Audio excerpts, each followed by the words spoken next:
I need to start somewhere that feels a little uncomfortable today. Okay. Actually, you know what? Scratch that. It feels a lot uncomfortable. It happened yesterday. I was standing in my kitchen, just a normal Tuesday, right? The kettle was on the stove, whistling that high-pitched scream. Yeah. And usually I rush to turn it off, but I didn't move. I just stood there. And my hands were freezing cold, my breath was really shallow, and it felt like someone had reached inside me and just turned off the lights. That's a very specific, visceral description. It sounds like everything just stopped. Exactly. And it wasn't sadness. I know what depression feels like. I know what boredom feels like. This was, it was different. How so? It was this profound sense of being hollow, just an echoing cave in my chest. And the thought that hit me, and this is the part that's terrifying to admit out loud, was I don't know who I am anymore.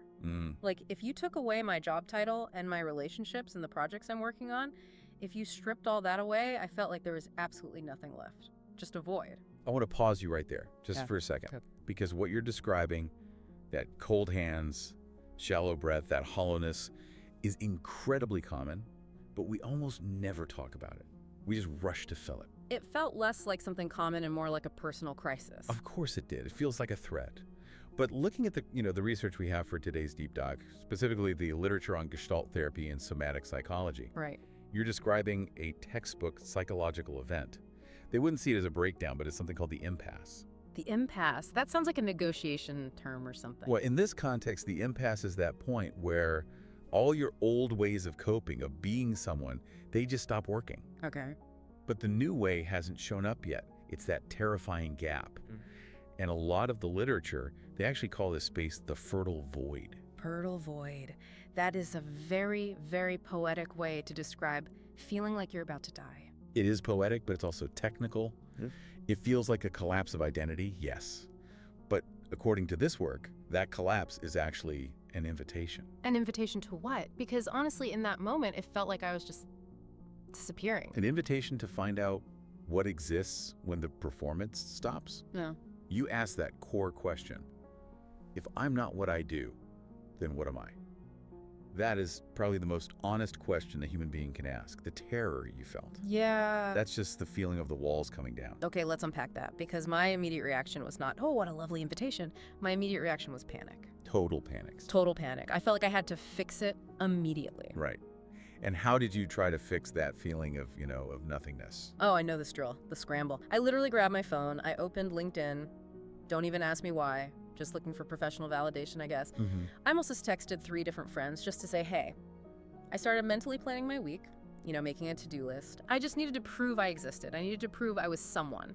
Exactly. You were rebuilding the fortress. The fortress? Yeah, the sources describe this as the character or the persona. Yeah. We spend our entire lives building a fortress of identity. I'm the helper. I'm the achiever. I'm the reliable one. The smart one. Yeah.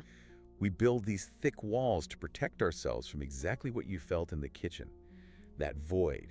The fortress feels safe, right? It keeps the wind out. Yeah. But the literature suggests it's also a prison because it blocks aliveness. There's this idea in Gestalt called the paradoxical theory of change. Okay. It says that change happens when you become what you are, not when you try to become what you're not. So if you're always the achiever, you can never just be. You always have to be achieving just to maintain the walls. That resonates. It feels like constant maintenance work, always patching the cracks. Exactly. And when the walls crack like they did for you yesterday, we scramble to patch them up. We scroll, we eat, we plan, we criticize ourselves. We say, why am I falling apart? I need to get it together. That internal voice is relentless. It pushes for the image every single time. That voice is the cement mixer for the fortress. But here's the radical insight from all this material. You are not the fortress. You're not the roles. You aren't even your thoughts about the roles. Then what am I? If I strip away the LinkedIn profile and the good friend badge. You are the awareness that is noticing the fortress. You're the space in which all of that is happening. But we can't get that intellectually. We have to feel it. Okay, but how do I feel it without spiraling into that panic again? By noticing the resistance. You mentioned your hands were cold. What else happens in your body when you feel that emptiness? Oh, my shoulders go straight up to my ears. My jaw clamps shut. It's like I'm bracing for a car crash. See, that tension isn't random. That is the physical shape of your resistance to the void. You are physically holding yourself together because you're afraid if you let go, you'll just dissolve. So this is somatic awareness. It's deeper than just body awareness. It's the understanding that the body is the mind. Yeah. Every psychological defense has a corresponding muscular tension. So let's try something right now. Okay. Just a little somatic check-in. You don't have to fix anything. Just notice your feet on the floor. Okay. Feet on the floor. I can feel the pressure of my heels. Now just notice your breath. Don't change it. Don't make it the right yoga breath. Yeah. Just notice it. Is it shallow? Is it fast? Is it held? It's shallow, a little stuck in my throat. Good. That's data. That is contact with reality. That's stuck sensation. That is you. That is your truth in this moment. We're not trying to breathe deep to make the anxiety go away. We're just acknowledging, right now, I am terrified of being empty. It's weirdly calmer just admitting that instead of fighting it. Because you stopped running. Yeah. See, the problem isn't the emptiness. The problem is what Gestalt calls the interruption. The interruption, I saw this term popping up in the reading, interruptions to contact. Can we dig into that? Absolutely. This is a little technical, but it's crucial. So in Gestalt theory, there's a natural cycle of experience. Okay. It goes sensation, then awareness, mobilization, action, contact, and finally withdrawal. That's a lot of steps. Walk me through a simple version. Sure. Thirst, sensation, dry throat, awareness, I'm thirsty, mobilization, body gets ready to move, action, you get water, contact, you drink and taste it, withdrawal, you're satisfied. Simple enough. A closed loop. But most of us get stuck. We interrupt the cycle, we feel the sensation, that hollow chest, and we interrupt it before we can make real contact with it. How do we interrupt it? By distracting ourselves, like with the phone? Distraction is a huge one, yeah. They call it deflection. But the biggest one you described is interpretation. You felt the sensation and immediately your brain said, I am lost or I'm failing. I'm a mess. I'm broken. Yeah, that's a story. That is the wall you put up. Behind that wall is just a raw, unfinished feeling. But we interpret it as a catastrophe. Yeah. And then we project. Project what? We project fullness onto everyone else. We look at other people and think, look at them. They have it all together. They're so full of purpose. Why am I the only one who feels like a ghost? Oh, I do that constantly. Especially on social media. Everyone looks so solid. Like they're made of stone and I'm made of smoke. And that projection is a defense. If the emptiness is a flaw in you compared to them, then you don't have to just sit with the raw sensation of it. You can blame yourself instead. It's actually safer to blame yourself. It feels safer, yeah. Blaming yourself is active. Feeling nothingness feels passive, like death. That's twisted. But I get it. So let's move from the story to the phenomenology. Phenomenology, that's a big word. How does it apply here? It just means describing the thing itself without the label. So if we go back to that moment, instead of saying, I felt worthless, how would you describe the physical sensation? Okay, if I strip away the I'm a loser narrative, physically, it felt like a heavy pressure right in the center of my chest and a sort of buzzing behind my eyes. Beautiful. Heavy pressure in the chest, pressure behind the eyes. You hear the difference? Yeah. It's not a judgment anymore, it's just a thing, a sensation. And sensations can move. Stories get stuck, they loop. But pressure in the chest, that shifts. It pulses, it might dissolve. The body is flow. So when I feel that nothingness and I feel like I'm dying, why is the fear so intense? I mean, intellectually, I know I'm not actually dying. Because to your nervous system, it is death. Somewhere along the line, probably very early on, your system learned that being no one was dangerous. Dangerous how? Well, maybe you were only praised when you were good. Maybe you were only noticed when you were achieving something. When you were just quiet, just sitting there, you were ignored. Yeah, being invisible meant being unloved. That feels very true. Exactly. So your system wired itself to believe, if I am not performing, I am not safe. If I'm not someone, I will be abandoned. So when you drop the roles, your primal brain screams, we are unsafe. That makes so much sense. It explains the panic. It's not about the kettle, it's about survival. It's what the texts call unfinished business. I always thought of unfinished business as like an apology I never made. In Gestalt, it's any emotion or need that wasn't allowed to complete its cycle. And for many of us, the deepest unfinished business is that we were never allowed to just be. We never got to just exist without earning it. Yes. We're still waiting for permission to just sit there and be breathing and be enough. That hits hard. I feel that tightness in my throat again just hearing it. Permission to just exist.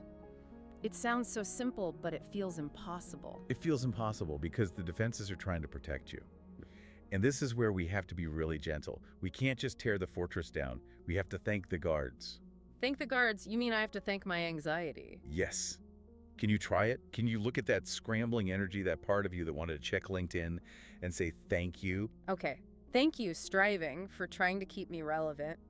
Thank you, panic, for trying to make sure I didn't disappear. Thank you, self-criticism, for trying to make me better so I wouldn't be rejected. Wow.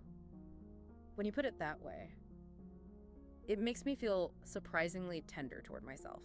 Like, that panic part of me is just a scared kid trying to keep the lights on. It is. It's working so hard. And now comes the request. Which is? Can you set that heavy shield down? Just for a moment, not forever. Just for right now. If I set it down, that's when I feel the void again. Yes. But this time, you're not interpreting it as failure. You're just meeting it. You're entering the fertile void on purpose. Okay, so let's say I do that. I'm in the rubble of the fortress. I'm not scrolling. I'm just feeling the cold air. What happens then? Why is it fertile? This is the paradox. And it's the most important nugget from all these sources. When you stop trying to be someone, you realize you haven't disappeared. I'm still standing there. You're still standing there. Think of it like a canvas. Yeah. For years, you've been painting self-portraits on top of self-portraits. Here is the successful me. Here is the happy me. Layer after layer. Layer after layer of thick paint. The void feels like someone scraping all that paint off. It feels like destruction. It feels like I'm being erased. But when the paint is gone, the canvas is still there. In fact, for the first time, the canvas is visible. And that canvas is radical presence. Radical presence. When you aren't busy maintaining the mask, you become available to reality. True contact, that term from before, can only happen when you aren't armored. The emptiness isn't an absence, it's a clearing. It's space. It's availability. Yes. Yeah. If your cup is full of I am this, I am that, you can't take anything fresh in. When you're empty, you can actually taste the air, you can feel the floor, you can hear the kettle, really hear it. You move from the belief, I must be someone to be worthy, to the reality, I am already whole, even in my nothingness. That is a massive shift. It sounds almost spiritual, but you're saying it's just factual. It is biological and phenomenological fact. You exist, you are aware, you are sensing. That is wholeness. The rest is just decoration. So if I stop performing, I don't become a vegetable. I become more alive. You become more you. The real you. The you that doesn't need a script. Think about the most grounded people you know. They aren't the ones trying the hardest to impress you, are they? No. They're the ones who are just there. Comfortable in their own skin. Comfortable with silence. They've made friends with the void. They aren't afraid of the pause. Exactly. They rest in the mystery of being no one. And because of that, they can be anyone. Okay, this all sounds beautiful, but I want to make sure we're not selling a fantasy here. I know myself. I'm going to leave the studio, get a stressful email, and start building that fortress again. My shoulders will go up, and I'll become the fixer. And that is perfectly okay. The sources are so clear about this. This is not a one-time cure. You don't get vaccinated against your personality. So it's a practice. It's a practice. It's a daily, sometimes hourly returning. The goal isn't to never build the fortress again. Then what is the goal? Awareness. The goal is to notice when your jaw tightens. To notice when you start speaking faster than you can think. To feel that hollow sensation and watch your hand reach for the phone. And in that moment of noticing, you just say, I'm doing it again. I'm trying to be someone. And then what? And then you have a choice. And it's not a heavy moral decision. It's a gentle pivot. You ask yourself, do I want to keep performing? Or do I want to come home? Come home. Home isn't a place. Home is the raw fact of your existence. It's returning to the sensation of your feet on the floor.